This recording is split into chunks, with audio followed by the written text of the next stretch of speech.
Mercredi et comme tous les matins, nous sommes ravis de vous retrouver pour l'émission Bonjour le Faso. Alors bonjour à tous. Aujourd'hui, on recevra pas mal d'invités sur ce plateau. On parlera de théâtre avec la spécialité donc de l'espace théâtral Soleil. Le Théâtre Soleil qui organise, disons, un festival en faveur du jeune public, donc les enfants et les jeunes. Et on va parler de ce festival avec le promoteur de cet espace sur ce plateau. Et puis bien sûr, avant cela, vous aurez la revue de presse avec Alphonse Ouidrago et suivi bien sûr de la rubrique invité du jour. Et aujourd'hui, on parle sport, fitness avec bien sûr donc une association qui organise Fitness Show. On va en parler tout à l'heure également. Madame, Monsieur, fidèles téléspectateurs, merci de votre fidélité. Bonjour encore et bienvenue. La première rubrique nous amène à Wemtenga. On s'y installe pour découvrir donc plus précisément la rue Wemba Poko qui est située à Wemtenga. C'est un quartier de Ouagadougou. Alors, on y va pour la virgule et on revient. Pour à la découverte de, nous sommes installés à Wemtenga pour vous faire découvrir donc le quartier Wemtenga, mais plus précisément la rue Wemba Poko qui est située dans ce quartier-là. Et nous sommes allés à la rencontre du président de l'association Wemdogo de Wemtenga qui nous raconte l'histoire de Wemba Poko et qui nous relate aussi l'histoire de cette rue qui porte son nom aujourd'hui. L'association Wemdogo est une initiative des filles et fils de la lignée Wemba. Tous ceux qui sont de la famille Wemba sont membres d'office de cette association. Elle a été créée, reconnue officiellement en 2009. Sinon, nous avons commencé bien avant. Alors, c'est en 2009 que nous avons eu le premier récépissé. Alors, et tout est venu de la volonté de connaître exactement qui est le Wemba, quel est son rôle et comment nous pouvons aussi apporter notre contribution à la résolution des problèmes des temps, des problèmes actuels. C'est ainsi que nous avons créé l'association, en tout cas sous le leadership de Wemba Ligdi. C'est lui qui en est l'initiateur, c'est lui qui nous a réunis. Aujourd'hui, nous comptons plus de 55 villages Wemba qui se retrouvent dans 10 provinces et 6 régions de Burkina. Et nous tenons nos assemblées générales à Wemtenga dans le cours du Wemba Ligdi. Chaque année, nous avons un programme d'activité. Nous faisons des sorties dans les villages Wemba pour se faire connaître et connaître aussi la famille. Et encore, comme on a la chance que dans les villages, il y a encore des sages qui peuvent nous donner l'histoire du Wemba, nous en profitons. Nous organisons aussi des cérémonies de reboisement et surtout chaque année, nous organisons ce qu'on appelle les journées culturelles du Wemba. Et ça a lieu le mois de mars. Nous avons fait ça pour coïncider avec le 8 mars parce que nous aussi, notre début, c'était une femme, Wemba Poko. Donc c'est un hommage à Wemba Poko que nous célébrons chaque année. Alors donc on organise des activités culturelles. Pendant ces activités culturelles, il y a des activités sportives. On organise une journée de solidarité, un Dassandara et surtout une nuit culturelle et au cours de laquelle nous appelons d'éminentes personnalités, des gens qui connaissent bien l'histoire, qui maîtrisent, qui viennent faire une communication dans un lieu que nous choisissons pour que les gens puissent connaître davantage le Wemba. Parce que aujourd'hui, beaucoup de gens, des membres de notre famille sont fiers de taper à la poitrine pour dire que je suis Wemba.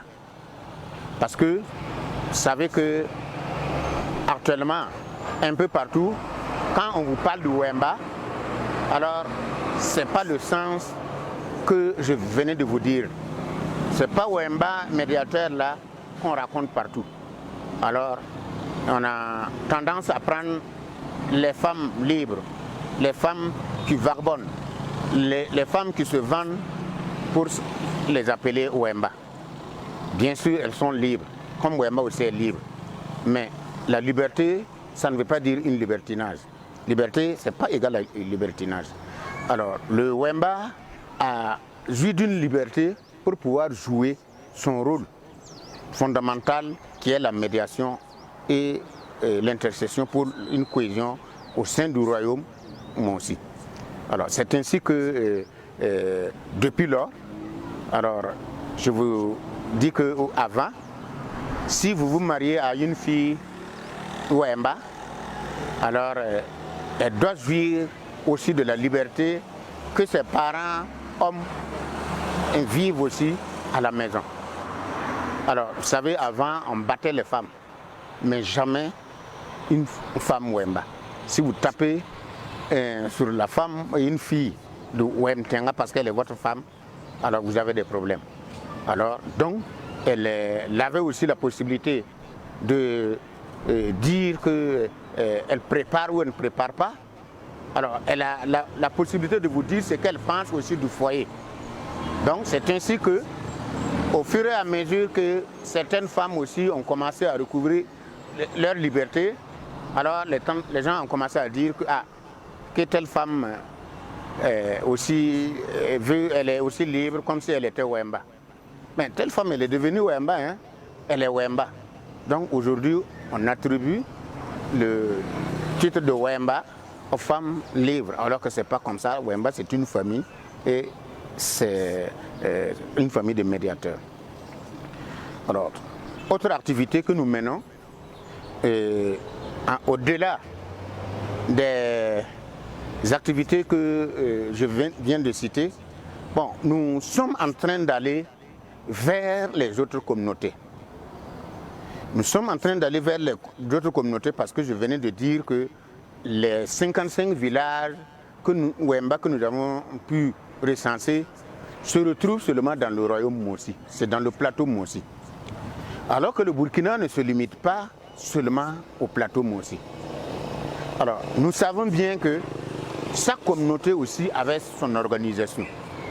C'est ainsi que nous avons décidé d'aller vers les autres communautés pour voir si en leur sein, ils ont aussi des familles qui sont commises à la tâche de médiateur pour qu'ensemble, nous puissions nous retrouver et voir comment les médiateurs traditionnels peuvent aussi contribuer pour qu'il y ait la paix au Burkina.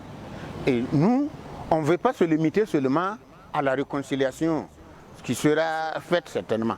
Mais il faut penser à l'après-réconciliation pour qu'à jamais il n'y ait plus de problème qui va encore nécessiter qu'on organise des journées de réconciliation. Alors, c'est ainsi que nous sommes allés vers les Bobos.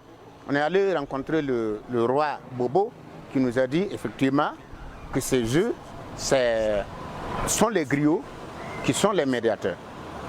Au niveau du Yatenga, alors on a dit oui, là-bas ils ont les Wemba, il y a les Bourba, il y a les griots, il y a les Pense et qui font la médiation.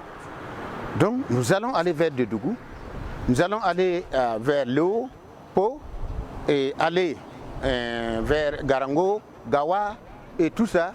Nous sommes en train de nous organiser pour aller vers eux, pour leur demander de réveiller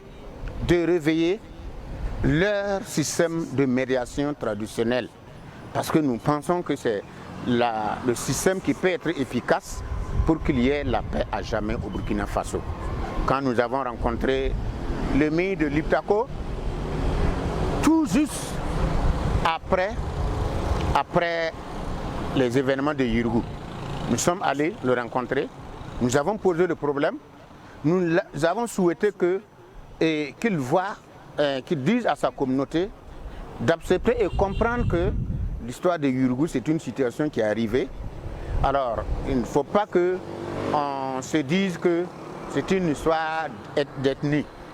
Ils ont vécu ensemble durant des centaines d'années sans problème. Et quand une situation arrive, il faut chercher la solution. Il ne faut pas envenimer. Nous écoutions à l'instant le témoignage de M. Henri Sandaogo, donc Kabouré. Il est le président de l'association Wemdogo de Wemtenga et il nous parlait bien sûr de Wemba Poko et de la rue Wemba Poko de Wemtenga, bien sûr. Pour la suite de cette émission, on va marquer une petite pause, le temps d'installer Alphonse Ouedraogo qui va nous informer à travers la revue de presse. Il est bien installé sur ce plateau. Bonjour Alphonse. Bonjour Madame Nikéma, bonjour à toutes et à tous. Dans une belle chemise, confectionnée par Mariette, notre réalisatrice. Merci, vous allez payer, vous allez me rembourser parce que j'ai payé. Ah oui, merci bien. Les titres d'abord, Alphonse. Et je commence donc avec le journal Aujourd'hui au Faso qui affiche ce matin, FESPACO 2025. Le comité d'organisation dévoile le visuel de la 29e QV. Toujours dans ce côté, on peut lire El Hadj Malik Ndiaye est élu président de l'Assemblée nationale au Sénégal. Et le journal écrit à propos retour sur un perchoir stratégique. Procès pour détournement de fonds publics au ministère de l'Action humanitaire. Les avocats de Teya se déportent. Infrastructure routière, opération de démolition des ralentisseurs sur l'ensemble des voies bitumées. News du jour. Dans cette rubrique, on peut lire que 2 magistrats sont donc passés devant le conseil de discipline. Fin d'année 2024, des mesures pour mieux fêter sans risque, écrit le journal. Un autre quotidien, c'est le journal Sidoya. Dans sa parution du jour, Sidoya nous parle ce matin de l'adaptation au changement climatique dans le centre-nord et écrit que des PDI adoptent les semences améliorées. Souscription à l'assurance maladie universelle, le Premier ministre donne l'exemple, écrit Sidoya. Dans sa rubrique On murmure, le journal écrit Axe routier, une opération de démolition des ralentisseurs sera lancée. C'est à lire à la page 13. Ouagadougou, et le journal crie haro sur ses revendeurs véreux de bouteilles de gaz. Procès de détournement de 3 milliards de francs CFA. Les avocats de l'accusé Amédou Teya l'abandonnent. FESPACO 2025, le visuel officiellement dévoilé. Le journal Bogolais écrit ce matin affaire détournement de 3 milliards de francs CFA. Les avocats de Teya l'abandonnent en plein vol. Au bassin, promouvoir le vivre ensemble et la cohésion sociale, c'est-à-dire à la page 4 du journal. Dans sa rubrique, autant le dire, on peut lire ils se battent sur tous les chantiers, ces membres du gouvernement. Transport en Afrique, enquête de solutions innovantes aux problèmes de congestion routière. C'est un autre titre du journal. FESPACO 2025, le visuel dévoilé, c'est-à-dire à la page 7 de l'Express du Faso. Le journal Le Quotidien, à sa une ce matin, écrit Journée mondiale de lutte contre le sida. Plus de 2600 décès liés au sida en 2023 au Burkina Faso. Procès de détournement de biens publics, commissaire en charge de l'action humanitaire, les avocats du principal accusé jettent l'éponge. Santé, sécurité au travail. Lamine Issakan célèbre ses journées de santé, sécurité, environnement sur fond d'inspiration par l'exemple. Un autre journal, c'est le journal Le Pays. Le Pays, dans sa parution du jour, affiche cellule prévôtale, les droits humains au bout du fusil. Dans sa rubrique Révélation du journal, écrit fait de fin d'année, les 5 consignes à respecter. Procès du détournement au ministère de l'Action humanitaire, les avocats de la défense se déportent, le dossier renvoyé au 9 décembre prochain. C'est-à-dire à la page 2, FESPACO 2025, 1351 films déjà reçus, nous annonce le journal. Samira Ingrid Ouedraogo, sage-femme, à propos des soins prénataux, déclare: les femmes atteintes de drépanocytose doivent être surveillées étroitement, c'est-à-dire à la page 11 du journal. Terminons avec le journal de Nakibero, l'Observateur Palga, qui affiche ce matin lutte contre le VIH-Sida. Lutte contre le VIH. Si nous n'arrivons pas à contenir l'infection dans les sous-groupes, nous risquons d'avoir un rebond, avertit le docteur Salam Dermé du SP-CNLS-IST. Procès présumé détournement à l'action humanitaire, les avocats d'Amidou Teyan se déportent. Querelle de succession dans le royaume de l'Issiam, quand le bourreau devient la victime, c'est donc un écrit à lire à la page 7 du journal. Joe Biden à Lobito en Angola, la ruée vers les minéraux stratégiques africains, c'est-à-dire dans la rubrique Regard sur l'actualité de l'observateur Palga de ce matin. Merci bien, Alphonse, pour ce titre. Merci. L'actualité au Burkina est marquée notamment par le procès de l'affaire détournement de 3 milliards. Les avocats de Amidou Teyan l'ont abandonné en plein vol, comme pour reprendre le titre de l'Express aujourd'hui. Oui. Les raisons, Alphonse? Alors, il faut dire que à l'audience d'hier, il a d'abord été question de statuer sur ce qu'on pourrait appeler la question de son état de santé. Et sur cette question, le travail de l'expert a effectivement dit qu'il pouvait tenir, il pouvait en tout cas être jugé parce que son état de santé n'est pas aussi fragile que ça. Et l'accusé Amidou Teyan lui-même a confirmé qu'il peut recevoir toutes les questions, il peut tenir jusqu'au bout. Et cette question étant donc vidée, il a été question de l'exception soulevée par son avocat qui a estimé que dans les chefs d'accusation dressés donc contre son accusé, il y a la question du blanchiment des capitaux et le financement du terrorisme. Pour lui, pour elle, disons, cette question ne peut pas être jugée par le tribunal en question. Donc, elle estime que le tribunal n'a pas compétence pour statuer sur cette question. C'est pour cela qu'elle demande l'avis donc des sages du Conseil constitutionnel qui, en principe, ont un mois pour statuer sur ça. S'il faut, en tout cas, permettre à ce que le tribunal en question juge Amidou Teyan sur ces questions-là ou pas. Et cette exception soulevée par son avocat sera donc débattue par les différentes parties. Le parquet, donc, avant d'être en tout cas vidé par le tribunal. Le tribunal, après une suspension d'une trentaine de minutes, a donc ordonné la disjonction de l'affaire, c'est-à-dire dans les chefs d'accusation, il a entre autres détournement de fonds publics, faux en écriture publique, et bien sûr avec les deux que je viens de citer, les blanchiments de capitaux et puis le financement du terrorisme. Donc, en clair, le tribunal veut dissocier les deux chefs d'accusation, financement du terrorisme et puis blanchiment de capitaux, afin de pouvoir poursuivre avec les autres chefs d'accusation, comme l'agent judiciaire de l'État l'a d'ailleurs demandé. Donc, en clair, c'était que Amidou Teyan allait être jugé avec les autres chefs d'accusation retenus, mais pas avec l'histoire du blanchiment de capitaux et puis le financement du terrorisme. Donc, on allait enlever cette partie-là.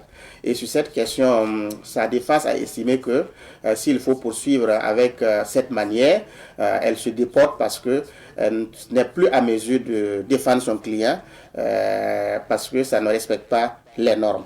C'est ce qui a amené le tribunal, effectivement, à demander l'avis de toutes les parties. Amidou Teyan, par exemple, a demandé 2 ou 3 semaines pour s'attacher donc des services d'un avocat, chose que le tribunal n'a pas refusé, mais le délai qu'il demande n'a pas été donc accordé. Le tribunal a demandé de prendre toutes les diligences possibles pour que le 9 décembre prochain, c'est un renvoi ferme. C'est lundi, hein? Lundi, voilà. Donc, qu'on puisse vraiment entrer dans le vif, dans le fond du dossier. Donc, parce que jusqu'à présent, c'était des reports. Oui, c'était des reports. C'est la forme. Vous savez que le procès, c'est comme ça. Quand vous gagnez au niveau de la forme, bon, ça vous rassure. Voilà. Et pour gagner aussi, c'est de soulever certaines questions, des détails, tout juste pour faire, en tout cas, retarder le jugement. plus vous gagnez en temps, plus ça vous permet d'argumenter comme vous voulez. Je pense que c'est ce jeu-là qui n'a pas été, en tout cas, bénéfique pour sa défense, d'où donc son déport. Ok, donc pour le moment, les avocats se sont déportés. Oui. Donc, mais déjà, il faut dire qu'Hamidou Teyan a reconnu des chefs d'accusation. Oui, c'est l'aspect important à l'audience d'hier. D'abord, après l'identification de tout un chacun des accusés, et après notification des chefs d'accusation soulevés contre chaque accusé. La question était que si vous reconnaissez les faits. Donc, c'est des questions posées étape par étape. Et sur cette question, pour Hamidou Teyan, il a reconnu pratiquement tous les chefs d'accusation dressés contre lui. Voilà, il a reconnu qu'il reconnaît donc les faits. Par contre, il y a d'autres qui ont reconnu partiellement certains faits. Il y a d'autres qui ont reconnu totalement certains chefs d'accusation. Il y a d'autres qui ont répondu par la négative. En tout cas, c'était la partie importante. Malheureusement, on n'a pas eu donc ce temps-là pour entrer dans le fond du dossier, comme je l'ai dit. Est-ce que véritablement la question aussi d'inconstitutionnalité, du moins soulevée par les avocats, qui est la raison aussi du déport de ces avocats-là, est-ce que c'est cette véritable question? Alors, d'aucuns pensent que il y a anguille sous roche, parce que c'est un procès qui se tient en direct au niveau de la RTB, bien suivi. La salle est toujours pleine au niveau du TJ Ouaga 1. Ça fait qu'il y a la pression de l'opinion. Et quand vous écoutez les commentaires laissés en bas du direct de la RTB, vous comprenez la tendance qu'il y a, l'opinion. L'opinion qui attend véritablement à ce que justice soit rendue sur cette question-là, qu'on ne prenne pas du temps, en tout cas on ne passe pas à ce jeu-là. Et donc cette pression est telle que la défense de Hamidou Teyan a fini par jeter l'éponge. Alors, la raison officielle, c'est que c'est la question d'exception, la question d'inconstitutionnalité soulevée. Mais dans le fond, il peut avoir aussi un lien avec la pression au niveau de l'opinion. Oui, voilà. Parce que effectivement, les commentaires, moi j'en ai lu aussi quelques. Les commentaires sont terribles. Et quand on voit même souvent des captures, enfin des séquences aussi que des gens reprennent sur des pages TikTok et autres aussi, il y a toujours des commentaires qui suivent et bon, on peut avoir peur des menaces quand même. Tout à fait. Et ça me fait revenir quand je dis que le gouvernement où l'État a déjà mis la main sur leurs biens par mesure de prudence. Parce qu'avec tout ce temps, si on ne l'avait pas fait, c'est un temps suffisant pour faire dissimuler, pour faire disparaître certains biens, et au point qu'après le procès, l'État ne pourra pas recouvrer ce qui doit le revenir. Ça fait que le gouvernement ayant connaissance de tout cela, l'État a pris les dispositions idoines pour en tout cas ne pas sortir perdant après le procès. Merci bien. Bon, on passe au deuxième sujet. Lundi, on attendra de voir la suite du procès. Deuxième sujet, opération de démolition des ralentisseurs sur les voies bitumées. Tout à fait, c'est une décision, c'est une note du ministère en charge des infrastructures. Parce que c'est après un constat, vous savez qu'on évalue les membres du gouvernement. Et le 30 juin dernier, à l'occasion de cette évaluation auprès du Premier ministre, le ministre en charge des infrastructures a donc été instruit de mettre l'accent sur cette question. Parce que c'est un constat qui est que le fait de mettre de façon sauvage, disons entre guillemets, des ralentisseurs sur des voies bitumées, non seulement ça dégrade la voie, en plus de ça, ça provoque aussi des accidents. Surtout que souvent ce n'est pas fait en fonction des règles. Donc ça fait que ça pose problème. Ce ministère a donc été instruit de procéder à la démolition de ces ralentisseurs de vitesse jugés vraiment pas dans les normes. Et c'est pour cela que ce travail qui doit se faire dans les prochaines semaines le ministère en question a instruit les gouverneurs de procéder d'abord à la communication, à des sensibilisations auprès des usagers, auprès des populations, avant que le travail ne commence. Donc, cette note du ministère en charge des infrastructures est adressée aux gouverneurs des régions de faire ce travail très rapidement parce que le travail va démarrer dans les prochaines semaines. Donc, je pense que il y a des gens qui pensent aussi qu'il y a ralentisseur parce qu'il y a de la vitesse qui provoque aussi des accidents. Voilà, il ne faut pas l'oublier. Mais je pense que cette sensibilisation, la communication va permettre donc, va en tout cas atteindre tous les cibles, non seulement ceux qui ont estimé qu'en mettant ces ralentisseurs, ça les protège, mais ça va aussi sensibiliser ceux qui font aussi la vitesse sur des voies bitumées, en ne respectant pas bien sûr la vitesse limitée ou indiquée. Donc c'est un travail qui va se faire dans les semaines à venir. On termine par ce sujet, 2 magistrats devant le conseil de discipline. Oui, 2 magistrats devant le conseil de discipline, c'est le journal Aujourd'hui au Faso qui le dit, bon, avec d'autres quotidiens d'ailleurs. On n'a pas cité, on n'a pas donné leur nom, mais à écouter ce qui est reproché à tout un chacun, on peut y arriver à les identifier. Le premier cas concerne un acteur de la justice qui a eu un maille à partir avec les forces de l'ordre il n'y a pas longtemps. Donc, il a utilisé son arme pour menacer des agents des forces de l'ordre. C'est récent, je ne vais pas le nommer. Donc, c'est cet acteur de la justice qui est donc passé devant le conseil de discipline. Donc, ayant reconnu les faits, la sanction est qu'il y a eu un rabaissement d'échelon. Donc, il perd pratiquement 2 ans d'élévation. Donc, ce qui veut dire que pour son cas, l'intéressé écope d'un abaissement d'échelon qui peut équivaloir à la perte de 2 ans de sa carrière de magistrat. Donc, ça, c'est le premier cas. Voilà, pour cet acteur de la justice. Le deuxième cas, c'est un magistrat, et là, la sentence est lourde. La sentence est lourde parce que le mis en cause est un ancien haut responsable de la Cour d'appel de Ouagadougou. De sa position, il est accusé d'avoir modifié une décision de justice rendue par un de ses collègues. Alors, cela n'étant pas normal, parce que il a dit que c'est un procès qui opposait la mairie de Ouagadougou à une société privée.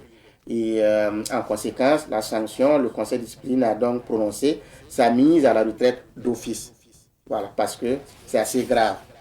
Un jugement qui est fait vous permettez de modifier le primitif, la décision de justice, c'est grave. Donc, lui, il part à la retraite automatiquement. Mais j'ai envie de parler, pourquoi on n'a pas donné leur nom? Seulement Bazier, actuellement ministre d'État de la fonction publique, quand il est passé devant le conseil de discipline. Oui, au niveau du ministère. La presse en a parlé. Il était voilà, on a su. là. Voilà, c'est pas parce que ce sont des magistrats qu'on doit cacher leur nom. Je trouve que à l'avenir, le conseil de discipline, au niveau donc du conseil supérieur de la magistrature, gagnerait à communiquer leur nom parce que il n'y a pas un citoyen qui est plus que l'autre, au point qu'on doit cacher son nom, son identité. Ce n'est pas normal. Merci bien, Alphonse. On va maintenant découvrir les couleurs du temps à travers la météo. Nous recevons pour vous aujourd'hui M. Kader Daouda Traoré. Il est le président de l'association Mojout Sport et promoteur de Mojout Fitness Show. Bonjour, M. Traoré. Bonjour. Ou devrais-je dire coach TDK. Voilà, TDK. Je préfère plus coach TDK. Coach TDK. Ce sont les, donc, c'est pour faire référence aux initiales donc, de vos noms et prénoms. Alors, Monsieur Traoré, on parle de Mojout Sport. Déjà, c'est le nom en fait de l'association. Oui. C'est quoi Mojout? Ça veut dire quoi? Alors, Mojout, ce n'est rien d'autre que la définition, ou bien je vais dire quoi, l'acronyme de Mohamed Junior Traoré, voilà, qui est mon premier fils. Et après avoir créé cette association... Ça donne moi j'ai pensé à un sport ou un art martial. Non, non, pas du tout. Ok. Voilà, parce que Mojut Sport, c'est justement un ensemble de sports. Parce que nous faisons le fitness, nous faisons l'aérobic, il y a une petite différence. Et également, comment on appelle ça, le karaté, les self-défense que nous faisons. Donc c'est tout un ensemble, Mojut Sport, c'est tout un ensemble. Vous c'est quoi votre parcours en fait? Ça a été quoi votre parcours pour monter aujourd'hui une association de sport qui regroupe plusieurs choses en vous? Il faut dire que ma vie c'est le sport. Ah bon? Ma vie se résume au sport. Je suis né dans une famille de sportifs, notamment mon papa qui est karatéka, qui est mon maître également. Il m'a amené dans le karaté et depuis 2009, je suis à l'équipe nationale. Aujourd'hui, je suis équipe à l'équipe nationale et on appelle ça capitaine à l'équipe nationale. J'ai également été ceinture noire 4e dan. J'ai été également, comment on appelle ça, athlète à JSB 2024 récemment. Donc, ma vie se résume un peu à ça, le sport. Alors, c'est de là que l'inspiration, je vais dire quoi, l'idée m'est venue, voilà, de créer cette association sportive. Mais en plus de ça, j'ai pensé à un sport qui est vraiment facilement accessible à tous, notamment le fitness. Les gens aiment faire le sport, mais les gens ne veulent pas sentir leur corps se fatiguer. Donc, d'où l'idée de l'aérobic d'ailleurs, depuis son origine. Et je me suis dit que voici un truc, on appelle ça un processus facile, voilà, pour amener les gens à pratiquer le sport dans la bonne humeur. Et c'est d'ailleurs notre devise comme ça, Mojut Sport, le sport dans la bonne humeur. Dans la bonne humeur.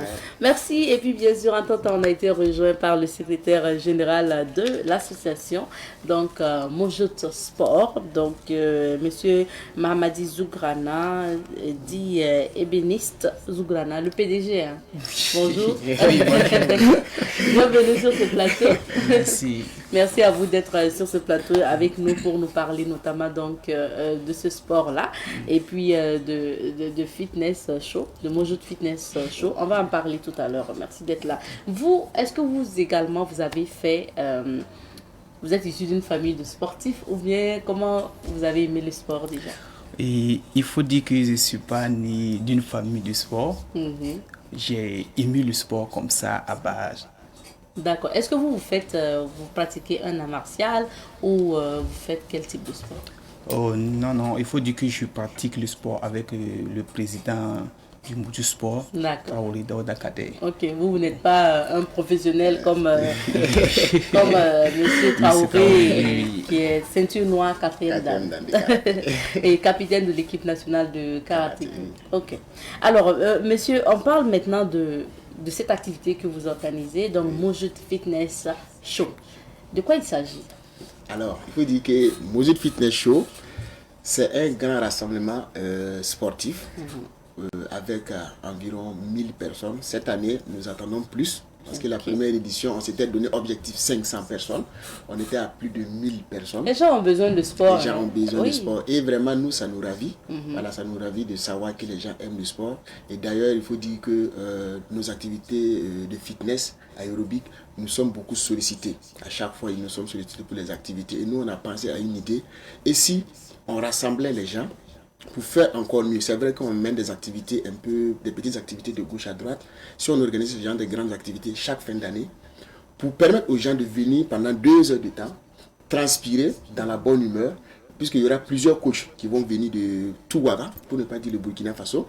Et après, quand les gens vont repartir, puisque les gens ont comme excuse, c'est loin. Mojut Sport est loin. Donc il y a des coachs qui vont venir de Tanguin, de Samandin, de Pissi, de Sissène, de la Padoua. Après avoir fini les prestations, bien évidemment, ces coachs seront connus et les gens vont peut-être, en fonction de leur position et localisation, ils vont essayer de rejoindre ces gars. Donc c'est ça qui a créé, en tout cas, cette idée-là, de rassembler les gens, faire du sport avec plusieurs coachs et permettre aux gens d'avoir le choix de rejoindre le coach qu'ils veulent. Donc d'où l'excuse, voilà, d'où d'exclure l'excuse de la distance. C'est ça. Voilà, ça va être exclu maintenant. D'accord. Voilà. Maintenant, en termes de... C'est quoi la particularité en fait de ce fitness show-là? Qu'est-ce que vous faites concrètement? Alors, la particularité de ce fitness show, déjà, c'est quoi? C'est de mêler une activité sportive avec plusieurs coachs. Chacun vient avec son style d'animation. D'accord. Voilà. Vous donnez combien de temps à chaque coach? Je veux avoir une idée de combien de temps ça va Chaque coach a environ 5 minutes. Ok. Voilà. Et souvent, il y a des coachs qui passent en groupe. Voilà, et souvent on les donne jusqu'à 10 minutes. D'accord. Ils ont les 10 minutes pour prester, voilà, pour montrer voilà, de la manière qu'ils animent.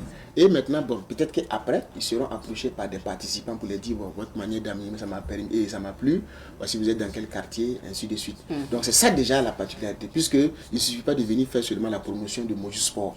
Il suffit aussi de venir faire la promotion du coaching, voilà, et du sport et du fitness. Donc c'est ça aussi. Et en plus de ça, il y a les associations aussi qui sont mises en avant. Parce que nous profitons de cette activité. Aujourd'hui, pour rassembler les gens facilement, c'est le fitness. On profite de ça pour faire passer le message de citoyenneté, notamment la responsabilité en circulation, en circulation routière, les dons de sang et autres activités comme la salubrité. Donc on profite de cette activité-là pour parler de beaucoup d'aspects. D'accord. Voilà. Donc c'est une activité sensibilisation et sport. Voilà. Alors, est-ce que la jeunesse de Tanguin, parce que c'est la 2e édition, est-ce que la jeunesse de Tanguin adhère à cette activité? Et Si on doit faire un petit bilan de ce qui s'est passé là. oui, il faut dire déjà oui. Déjà, la jeunesse de Tanguay commence vraiment à se lancer et dans le sport.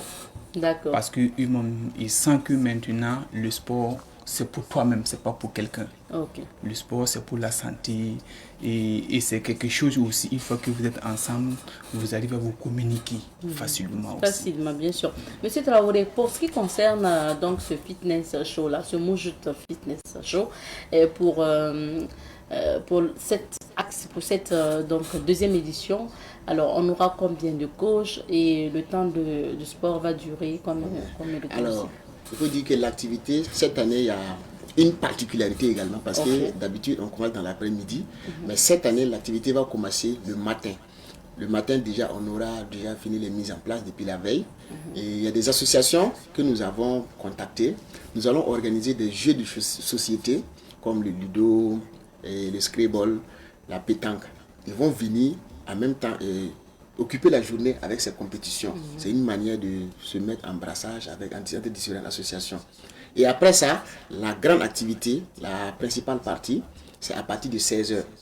L'activité va durer 2 heures.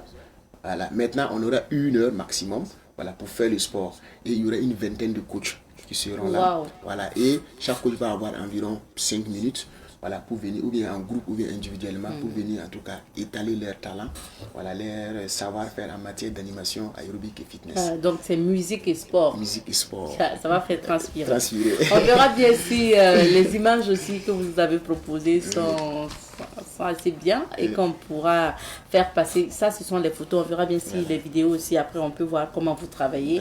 Quelles sont les conditions, en fait, pour participer à ce fitness show?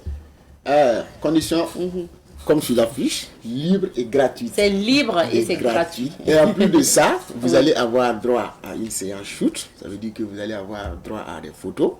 L'année passée, on a eu... Des photos individuelles. L'année passée, on a eu... Rien que les photos individuelles, on était à 1000 et quelques. Bah oui, en fait, si vous quelques, rassemblez plusieurs. On était Ça, à c'est 1000 et bien quelques ça. photos individuelles, sans parler des photos de groupe et tout. Voilà, en plus de ça, chaque participant aura droit à un t-shirt. Ok. Voilà, un t-shirt de l'activité. Et pour rire un peu, c'est pas le t-shirt Ouya Ouya. Voilà, et en plus de ça, il y a l'eau qui sera là.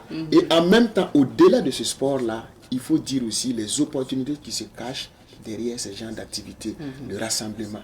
C'est un moment où tout le monde enlève son chapeau de directeur, de ministre, de quoi déposer. On vient, on est ensemble pour transpirer dans la bonne humeur. Et facilement, le contact naît. Et c'est dans ça aussi qu'il y a des réseaux qui vont se créer. Et voilà. Alors, on reste sur cette image. Regardez avec moi. On voit des hommes de tenue. Oui. Alors, est-ce qu'ils seront de la partie... c'est quoi aussi votre collaboration avec eux?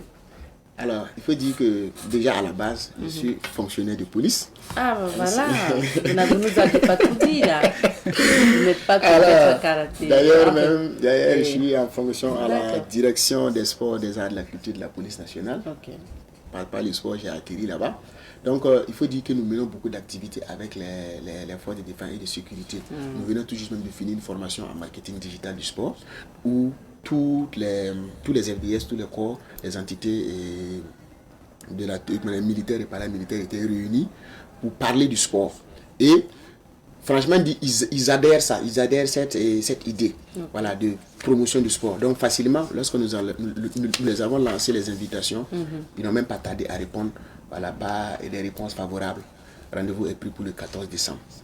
Donc ça veut dire que ça se passe le 14 décembre. Oui. Est-ce que pour les hommes, par exemple les policiers qui étaient là l'année dernière, ils participent à la même séance que tout le monde? Oui, ils participent à la même séance que tout le monde. C'est un bonus pour eux. Oui. D'accord, donc ça se passe où le fitness show? Okay. Monsieur Zouglana. Oui, il faut dire que l'activité va se dérouler à Tanguay. Tanguay, secteur 17, juste derrière la boulangerie, une quantité de couloirs. Attention. Donc c'est à Tanguay, secteur 17. Bon, ne citez pas les autres. On ne cite pas les autres. D'accord, de toute façon, on va laisser un contact pour ceux qui ne se retrouveraient pas. C'est sur quel terrain vous avez dit? Sur le terrain WAC. WAC. Oui. D'accord, comment c'est le terrain WAC? C'est un nom, je vais dire quoi, un surnom qu'on a donné au terrain. Sinon, le terrain, c'est le terrain du secteur de Watinoma.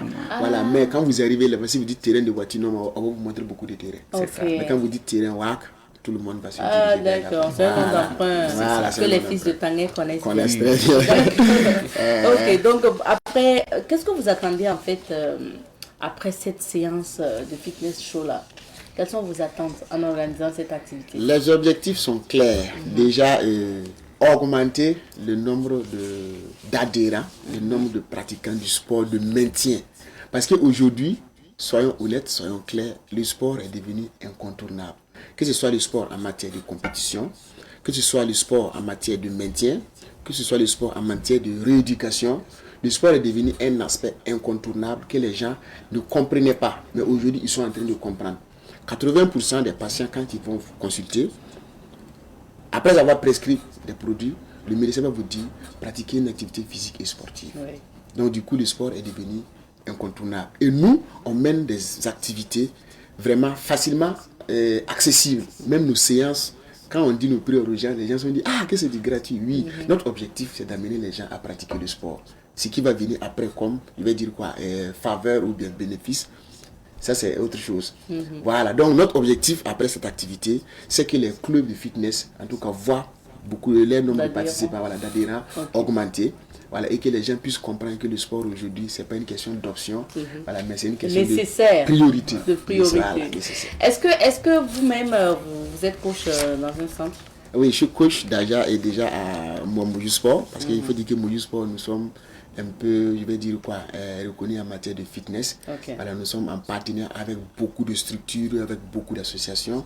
Voilà, et régulièrement, notre travail, c'est d'animer les séances de self-défense, d'animer les séances de fitness, d'organiser les bootcamps, d'organiser les, comment on appelle ça, les sorties. Voilà. C'est quoi ça? Bootcamp, c'est en fait du sport que nous pratiquons, mais avec un aspect un peu militaire. Voilà, donc c'est un truc où on demande le dépassement de soi, le travail comment on appelle ça, en collaboration, voilà, un travail d'équipe, solidarité, tout. Voilà, sur une journée et peut-être au Rwanda ou bien voilà, en campagne ou bien en ville. D'accord, super. Alors, on est en train de terminer notre entretien. Je donne la parole d'abord à M. Zouglana. Quel est votre invite aujourd'hui à l'endroit de la population de Tanguay, mais également de tout Ouagadougou, pour votre activité à venir? Voilà, c'est dit tout simplement la population de Ouaga de sortir massivement le 14. Parce que on va transpirer dans la bonne humeur. Transpirer dans la bonne humeur. Voilà, donc c'est quelque chose qu'on ne doit pas rater. Une fois que ton programme est vraiment libre, fais tout possible pour mettre le pied sur le terrain de Ouaga. Ça commence à quelle heure le matin pour en fait les rencontres et puis les jeux de société, mais à quelle heure pour le fitness? Le fitness va commencer à 16h. 16h, ok. Voilà. Le soleil est un peu tombé. Voilà. Actuellement, il n'y a pas trop de soleil. C'est ça. Et puis voilà, on peut transpirer jusqu'à quelle heure? Il faut dire que c'est 2 heures. D'accord, maxi. 2 heures maxi que nous allons faire cette séance-là. Merci bien. Monsieur Traoré, votre invite à l'endroit de toute la population? Alors, c'est de sortir massivement le 14 décembre. Zéro excuse. Zéro excuse. Zéro excuse. La distance ne sera pas une excuse. Mon programme ne sera pas une excuse. Déjà fait ton programme. Tu mets le 14 dans ton programme. Viens transpirer dans la bonne humeur. Viens transpirer pour ta santé. Viens agrandir ton réseau. Ne te fais pas raconter cette activité, le Moju Fitness Show 2. Mojout Fitness Show Show 2, deux. donc, sur le terrain de Ouac, au niveau de Tanguay. Voilà. C'est pour quand vous avez dit 14 décembre. 14 décembre, d'accord. Voilà, merci beaucoup d'être passé et puis on vous souhaite une belle activité pour le 14 décembre prochain au niveau donc de Tanguay pour vivre le Mojout Fitness Show, deuxième édition, libre et gratuit comme on l'a dit. On vous donne des t-shirts, vous avez droit à une séance de shoot. Donc, on va vous prendre des photos gratuitement. Et quand on voit les qualités aussi des photos, on se fait une idée. Et puis, vous avez la possibilité aussi de participer. Et sur votre flyers, vous avez mis en bas que tout partenaire aussi pouvait notamment associer son image. Et donc, ça veut dire que vous êtes toujours à la recherche aussi. Toujours à la recherche de partenaires. Et ceux qui viendraient en tout cas nous joindre, nous sommes au 71 26 64 27. On va rappeler le contact. Voilà, 71 26 64 27. Et également les 76 27 54 46. Il y a aussi le 78. Pour le 78 48 51 69. D'accord. Et sur l'affiche tout à l'heure, il y avait justement le 71 26 là. voilà. Et voilà, vous avez la possibilité de contacter l'équipe de Mojout Fitness Show pour transpirer dans la bonne humeur. Merci bien, Merci monsieur à Traoré, vous. merci monsieur C'était un Zougrana. plaisir. Merci. Alors, on s'arrête ici pour l'entretien d'aujourd'hui.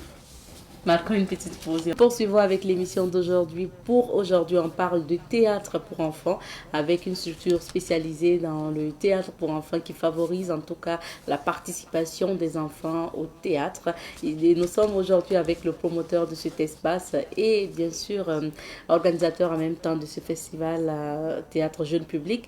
Il s'agit de monsieur Thierry Ouidan qui est sur le plateau avec nous. Bonjour monsieur Ouidan. Bonjour madame. Bienvenue. Merci, bonjour aux téléspectateurs de Savane TV. D'accord. Est-ce que le soleil brille assez au niveau du Théâtre Soleil? Je dirais que le soleil brille pour notre pays et nous sommes heureux de favoriser surtout le théâtre jeune public qui se développe tout doucement, surtout pour le jeune public.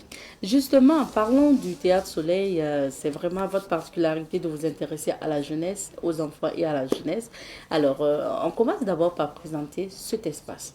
Le Théâtre Soleil est une structure spécialisée dans le développement du théâtre jeune public à travers des ateliers d'éducation artistique, à travers des créations artistiques professionnelles dédiées aux enfants en tenant compte de l'âge des enfants et aussi une structure de formation professionnelle pour les jeunes, les adolescents et surtout les adultes. D'accord, oui. Bien sûr, parce qu'il faut rappeler que vous accueillez souvent des théâtres d'adultes, en fait, des mises en scène vraiment, comme vous avez l'habitude aussi de le voir ailleurs. Alors, monsieur Oueda, aujourd'hui, on parle de la 4e édition de la plateforme Page. Oui. De quoi il s'agit, Page? Page est un festival de théâtre jeune public, partage artistique pour la jeunesse, qui est un festival qui favorise surtout les spectacles vivants dédiés aux enfants à partir de 2 ans. Et nous avons la possibilité chaque année d'offrir aux enfants et surtout aux plus jeunes des spectacles adaptés à leur âge et surtout des spectacles de qualité. Et nous demandons tout le temps aux familles, surtout aux parents, d'amener les enfants au théâtre. Maintenant, comment vous avez travaillé pour cette 4e édition? Qu'est-ce qui est prévu durant donc, ce festival? Pour cette 4e édition, nous avons des spectacles, je dirais, qui favorisent le vivre ensemble, qui favorisent surtout la cohésion et surtout qui développent les imaginaires. Et cette année, nous avons la possibilité d'avoir des spectacles de théâtre et de marionnettes, de musique, des spectacles de contes, du cirque. Nous avons pas mal de spectacles et pour nous, l'objectif, c'est d'amener les enfants à construire un monde plus beau. On va avoir, durant ce festival, combien de spectacles à voir pour les enfants? Nous aurons 6 spectacles. Okay. Et parmi ces 6 spectacles, vous avez aussi des spectacles de danse, des spectacles de marionnettes, de théâtre, de musique, comme je disais. Mais surtout, vous aurez aussi des rencontres avec des auteurs de théâtre jeune public. Il y aura des lectures et des rencontres avec ces auteurs-là pour permettre aux enfants de découvrir les auteurs burkinabés, surtout les jeunes auteurs burkinabés qui écrivent pour le théâtre. Je me demande bien avec quel enfant vous avez travaillé pour monter en fait les spectacles. Quand on sait aussi que c'est vraiment la période aussi où les enfants vont à l'école, comment vous avez travaillé? On travaille beaucoup plus avec des professionnels du théâtre, c'est-à-dire les compagnies que nous accueillons sont des compagnies professionnelles qui travaillent avec des professionnels. Les enfants ne sont pas des acteurs dans les pièces, les enfants sont juste des spectateurs. Les enfants viennent avec les parents pour découvrir des spectacles dédiés à leur âge. Ah, ok. Donc, ça veut dire qu'on aura des spectacles. C'est pas comme si c'était des enfants qui jouaient sur scène. Ok, des adultes, des professionnels qui vont donc jouer les pièces de théâtre. Ok. Maintenant, on va dire le public cible, ce sont les enfants. Ce sont les enfants. Ce sont les enfants, les familles, parce que la plupart des spectacles sont dédiés aux enfants, mais c'est aussi pour les parents. Parce que ce ne sont pas seulement les enfants qui doivent venir, mais les parents doivent venir avec les enfants pour assister aux représentations. Pour le festival va se dérouler de quand à quand? Cette année, le festival se déroule du 6 au 8, compte tenu de plusieurs paramètres, mais nous sommes très heureux parce que les artistes se sont mobilisés et la résilience, je pense que les artistes ont compris que c'était ensemble que nous pouvons développer notre art et surtout construire notre pays. Et les artistes se sont mobilisés et nous avons en tout 6 spectacles qui seront joués pendant du 6 au 8. Donc sur 2 jours. Oui, sur 3 jours. Sur 3 jours du moins. Et les spectacles se passent à partir de quelle heure? À partir de 18h30, vous avez des spectacles. Vous avez aussi des spectacles à 17h le samedi, des spectacles à 17h aussi le dimanche, et 18h et 19h30 au plus tard. Au plus tard. Oui. Pour la cérémonie d'ouverture, ou en tout cas de lever de rideau, c'est pour quand? C'est pour ce vendredi, pour ce vendredi 6. Et cette année, nous tenons à travers notre spectacle d'ouverture aussi, et surtout ce que nous avons préparé, rendre hommage à tous ceux qui se battent au front. Et vous allez voir en lever de rideau une chorégraphie montée avec nos apprenants. Et surtout, je dirais, cette chorégraphie, c'est pour rendre hommage à pas mal d'enfants que nous accueillons, qui souvent partagent aussi des douleurs, des moments de douleur avec nous. Compte tenu de tout ce qui se passe, et il dit souvent papa ou maman, tu es mon héros et je ne vais jamais t'oublier. Et nous avons décidé cette année de célébrer nos héros qui sont au fond, qui se battent pour notre quiétude. C'est quoi le titre du spectacle d'ouverture, de lever de rideau? C'est un hommage. C'est un hommage. Le titre du spectacle, c'est Hommage aux héros. Mais après le lever de rideau, nous aurons maintenant le spectacle d'ouverture qui est Parole volée de Amadou Bourou. D'accord. Alors, pour sortir, on sort un peu du festival et pour parler même de l'idée du Théâtre Soleil, c'est surtout aussi un espace qui s'intéresse aux jeunes publics. Est-ce que vous faites de la formation des enfants? Oui, je pense que la formation des enfants, surtout des jeunes, que nous développons depuis plus de 10 ans, nous permet aujourd'hui surtout d'aider plusieurs domaines tels que le cinéma. Vous allez voir que pas mal d'enfants que nous avons formés ont été sollicités dans des longs métrages qui ont été projetés au FESPACO, ont été sollicités dans des courts métrages, ont été sollicités dans des séries. Et ces enfants aujourd'hui ont un potentiel que nous avons su développer à travers la formation. Et cette formation s'appelle Graines d'Espoir. Et au niveau de Graines d'Espoir, vous avez 5 ateliers en musique, en art plastique, en danse, en théâtre, et vous avez ces enfants-là qui viennent 2 fois par semaine pour participer aux ateliers. C'est les mercredis soirs et les samedis soirs. Voilà. Et nos ça autorités...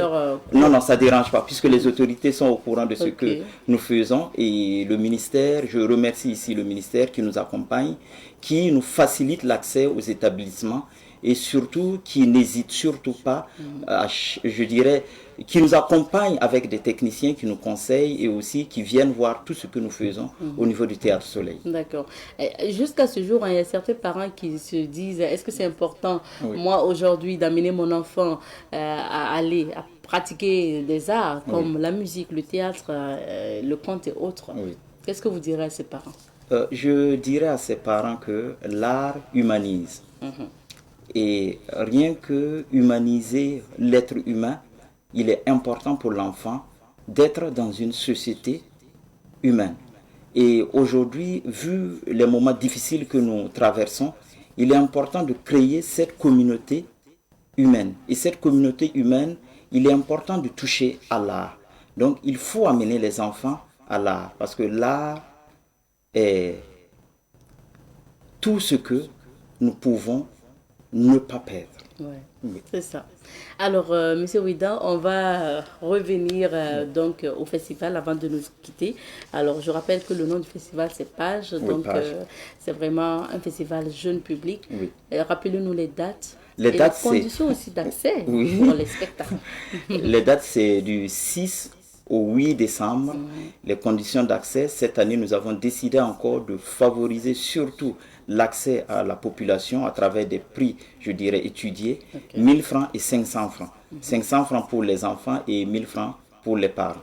Pour les adultes. Ok, on sera là pour vivre notamment cette 4e édition. Rappelez-nous, le Théâtre Soleil est situé où? Le Théâtre Soleil est situé à Sissin, non loin du Palais de la Culture Jean-Pierre Guingané.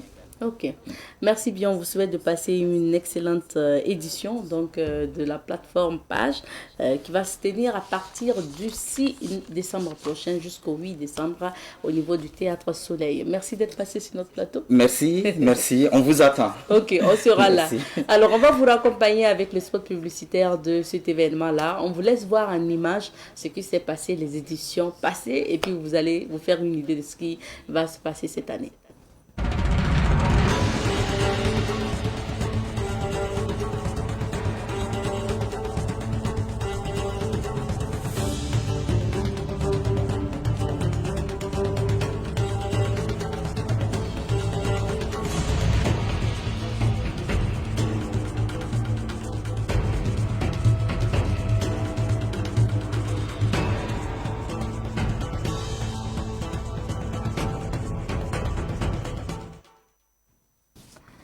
Merci beaucoup. On vous invite à aller suivre donc Page, à aller participer à ce festival dédié au jeune public qui se passe au Théâtre Soleil.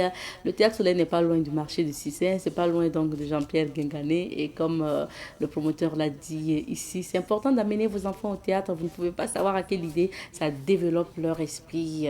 Voilà. Donc on vous y invite. Je sais de quoi je parle puisque moi-même, voilà, j'ai pratiqué le théâtre.